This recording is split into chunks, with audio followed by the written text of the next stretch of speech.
சொல்லப்பா. அதிமுக ஆட்சியில் நடந்த பற்றி நல்ல விஷயத்தை பற்றி சொல்லப்பா. அதிமுக ஆட்சியில் 7.5 உள்ஒதுக்கீடு மாணவர்களுக்கு கொடுத்தாங்க. அதனால் நிறையா பயனடைஞ்சுக்கிறாங்க.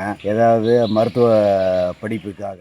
அதிமுக ஆட்சி கிட்ட பொழுது 7.5% உள் இடஒதுக்கீடை கொண்டு வந்து சட்டம் இயற்றப்பட்டு அமுல்படுத்தப்பட்டு இன்றைக்கு அரசு பள்ளியில் படித்த மாணவ செல்வங்கள் சுமார் 2818 பேர் மருத்துவ கல்வி கிடைச்சிருக்கு. கல்லூரிகள் நிறைய திறந்திருக்கிறாங்க. அப்புறமேல ஐடிஐ திறந்திருக்கிறாங்க. அதிமுக ஆட்சியில் 10 ஆண்டுல 67 கலை மற்றும் அறிவியல் கல்லூரி கொண்டு வந்திருக்கிறோம். 4 பொறியியல் கல்லூரி, 4 வேளாண்மை கல்லூரி, ஐடி கல்லூரி, இப்படி தமிழகத்தில் அதிகமா கல்லூரி திறந்து அதிமுக ஆட்சியில் 2019 இந்தியாவிலேயே உயர்கல்வி படிப்பதில் முதல் மாநிலம் தமிழ்நாடு. மகளிருக்கு நல்ல உதவி செஞ்சுக்கிறாங்க.